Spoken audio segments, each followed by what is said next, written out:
Hello, everybody. Thank you so much for tuning in to the Becoming Her podcast. My name is Shalonda, and I'm your host today.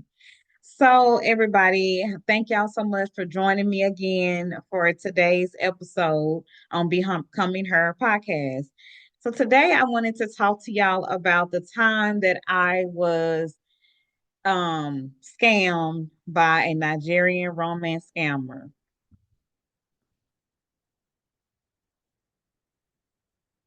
So I am going to be coming raw and direct with this information today.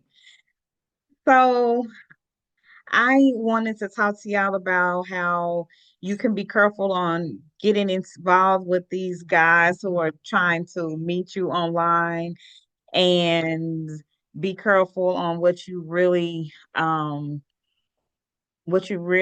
be careful on when you really getting to know these people that you're meeting online when you're trying the online dating apps. So I first I'd always kind of known about the romance scammers. So I was like, I'm not gonna fall victim to that. Like that will never happen to me. I know what to look for. I know what questions to ask. And I just felt like this is not gonna happen to me. Well, what happened is I met him on Facebook, not the Facebook dating, but just the regular Facebook app. He had sent me a message. This had to be back in like 2020, maybe 2020. I think it was around 2020 or 2021, something like that. And so he had sent me a message on Facebook Messenger. And he was very nice looking. He was kind of light skinned. He was about maybe like 6 foot tall. He had like a nice physique to him. He was dressed nice. He looked like a really nice guy. So he was from Nigeria. He was from Lagos. And when he first inboxed me, I didn't pay him no mind, because I was like, what is this dude? Another one of these scammers trying to get in my Facebook inbox in my DM.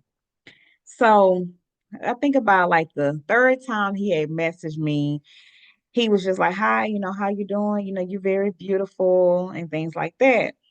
And so at first I kept ignoring him, and then it's just like he just kept being persistent. So I went and looked at his page, and on his page, he had like a regular page. It wasn't like a fake page. It was a real page. It was him on the pictures. It was like his family, his friends. Everybody was commenting on it. He actually was involved in some type of like, I don't know, it was some kind of mentorship or something like that he was in, and they was like he was having photo shoots with all of those pictures and with those different people with kids. And so I was like, okay, well, this guy's is actually real, because a lot of times when they get into those into your inbox, they be those romance scammers that's like saying that they in the military and they overseas, and a lot of times they take people's pictures and they try to recreate the picture as if it's them, and they say they overseas. And so I usually just go ahead and block them kind of people, even when they send friend requests. But like I said, this particular guy, he was seemed like a real dude, and he was close in age with me. I think he might have been like a year or two under me, if that. So he was like close in my age. And so I asked him, I said, well, I want to FaceTime you, before I go any further. So he actually called me on Facebook Messenger, and I actually seen his face. So I said, okay, well, this guy, okay, this is really him. He was at his house, he was in his room. Um, he had like a TV, and he was watching, showing me he was watching like rap music videos, and he had lights all around his room, like those LED lights and stuff. And he's like, hi, he actually looked like his picture. So he looked good. I said, okay, okay, okay. All right. Let me see what he's talking about. So I went ahead and gave him my number. And if any, and I don't know if y'all know, but a way that people that's internationally contact people in America is through a app called WhatsApp. So he had told me about WhatsApp, and I downloaded the app. So that's how we will communicate. We would communicate through WhatsApp and also through Facebook Messenger. So, time went on, and um, he had told me that he wasn't interested in moving to America. He wanted to stay over there, and he was actually in the process of building a house. And, he wanted me to be able to come visit him over there and just see how I would like it over there. So he started showing me the pictures of the house that he was building and how much money he had to pay to build a house. And it was very beautiful. He said he wasn't building in the city of Lagos. He was going to build it in his home city where he was originally from, like out in I guess, a smaller town. I think it was called Amber State or something like that. And so he showed me how, like, all of the uh like the builder's blueprint of how it was going to look, and how when it started and how it was like continuing to be built, and what it was looking like during the process. So he was just saying that he loved me, and about a month or so went by, and he was telling me that he loved me, and he can't wait for me to come and visit, and him come visit me, and that he had been over here before he went to California, came to California, because I think his best friend lived in California. And so I was like, okay. I mean, I don't. He asked me, was I okay with moving over there? And I was like, I don't know about moving to Africa. That's far away, but the way things are going in America, I might be open to it one day. And so I started telling my auntie about it, my mama about it, and they was like, "No, you need to be very careful. You need to be very careful." And I said, "Well, I'm asking all the right questions. I'm trying to figure out, is he real or is he fake? So I'm thinking I'm asking all the right questions." Well, then time came on. I asked him. I said, "I would like to meet." No, he asked me. He said, "Would you like to meet my family?" And I was like, "Yeah, sure." He said, "Okay, I'm gonna let you meet my sister." I said, "All right." So we set up a day and time, and then she called me on FaceTime. And she was like, "Hi, so nice to meet you. My brother told me so much about you. I can't wait until we get to meet you in person, wait for you to come over and visit us."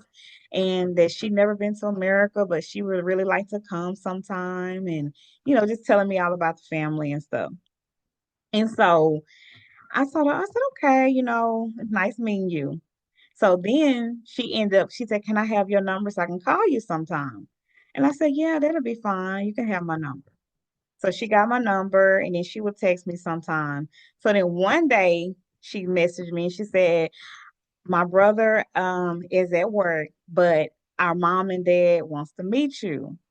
And I was like, "Really?" So I was excited, like, "Oh my God, I'm gonna meet his parents. I'm gonna meet his mom. I'm gonna meet his daddy." So I said, "Okay."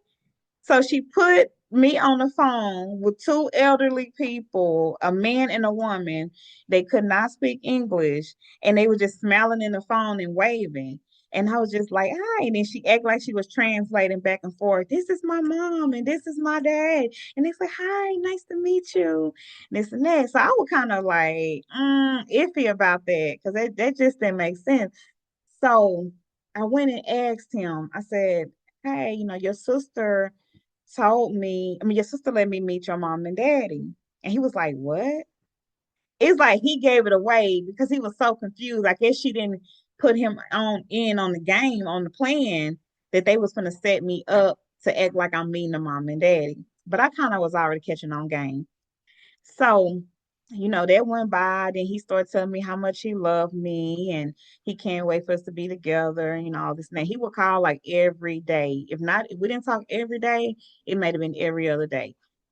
And at this time, I really wasn't dating anybody else. So I just had time to talk to him. I was just working a lot, really wasn't going out much. And so I just spent most of my days talking to him and waiting for him to call me. Then about 2 months later, At the same time, while I'm telling my auntie about this, she steady warning me, be careful. You know, you don't know these people. They can really play with your mind. They can really make you think that they love you and they in love with you. So you just have to be very careful with that. So by this time I'm in love. Like I ain't gonna lie, like I'm in love, you know, I'm loving this man. I'm really liking him. And he started telling me, baby, he messaged me one day and said, baby, I have a very serious issue that I need to talk to you about. And I was like, okay, you know, let's talk about it. What's going on? He said, I need you to hear me out. I need you to stay with me, okay? I said, okay, I'm willing to listen to you, whatever it is, you know, you can talk to me about it. You know, we'll get through this, whatever it is. So he came out and told me that he has two ports. I mean, he has two containers that are at the port and they won't release his material until he pays $5,000. And this is a material that he needed for the to finish building his house. So this stuff was imported from, I guess, China or somewhere from another country. And what they do, they put them in, they send them like on a, like I guess like on a boat, and it's like a container. And these containers carry products. And so they have them at the port, which is at where the ships land and the boats land with all these big can containers on it. And he said that that's had all his building material for the house, and he needed $5,000 in order to get the products off of the, off, you know, from the port that they was holding it up, so he paid it. And I said, what? So he asked me for $5,000. I said, what? He's like, come on, this is the house that we're building. This is our house. This is our dream house. You're gonna be staying here. You're gonna be raising my kids here. You're gonna be my wife. You know, I want you, I need you to help me pay for this because this is for us. I said, where am I going to get $5,000 to give you for the containers? You know, I don't have $5,000 that I can give you to get this material off of these containers, off of these from this port. So he's gonna say, think with your head, think with your head. He started getting defensive and was like, go get a loan, go get some credit cards, do whatever you got to do so we can get this material. I told him, I said, listen, I don't know what kind of games you're playing, but I am not the one. I said, if you think that you've been leading me on in order for you to have me to send you some money, then you got the wrong one. I said, it'd be better if you would have at least sent for me to come over there and visit you and show me something, you know, provide for me in some kind of way to show me that it's worth my time. Don't just come off and just start asking me to send you money and we haven't even met in person. You haven't done anything for me. Like why do you think you deserve for me to send you $5,000? And so he just got all upset about it. I thought you loved me. I said, there's a thin line between love and hate. I do love you, but this is ridiculous what you're asking me for. And then for the simple fact that you're getting a defensive when I'm telling you that I'm not able to send that to you. You know, if you really love me, you will be like, okay, baby, I understand. I'm gonna make it work. I'm gonna do whatever I have to do to figure this out. But for you to have the nerve and audacity to come and ask me to send you the money and then get mad about it. I mean, he was so upset and irate. I cussed him out. I'll be honest. I cursed him out and I just told him good riddance. And so then I had been praying about this too. I said, God, show me a sign. God, show me a sign. And I believe that was my sign. And so I left him alone. And then I went back on his page and I just did a little bit more digging. So I went all the way down to the bottom of his Facebook page and I was noticing that he was also actually sold cars for a living. But what I realized is that was a scam too. I believe that he was having people send him money for cars that he never actually had in his possession and he never actually shipped off, because his sister was telling me how she needed a job and it was hard finding jobs in her country because of, employment was hard to come by. So most people had to have business for themselves. I told her, well, talk to your brother because he's in business for the car business. Maybe he can help you get a job that way. Well, uh, she ended up putting cars on her page, acting like she was a salesperson. So I believe both of them was in on the scam. And I just pray that y'all ladies just be careful when you meeting people online in general. Even if they show you themselves on camera, be careful, because here it was. I'm thinking if I can see the person on camera, then I'm safe. But even then, I still wasn't safe because this man was trying to basically use me for money. He wanted me to send him money so that he can build a house that I would never got to see. And if I didn't know myself and I didn't love myself and I didn't love God and I didn't know God, I probably would have fell for that. I probably would have did whatever I had to do to help him out, because love will make you do crazy things. But at the end, I'm glad that I did not fall for the scam. So ladies, like I said, just be careful out here when dating. It is a hard world right now to be in when you're trying to date, but you will find real love. But just always remember to think wisely, think with your head, not just with your heart. All right. Well, thank y'all all so much for watching. I hope you enjoyed this story today. I hope it inspired you. Maybe you can help somebody else who who's going through a similar situation, and it'll save lives out here. Well, thanks for watching the Becoming Her podcast. Y'all have a great day.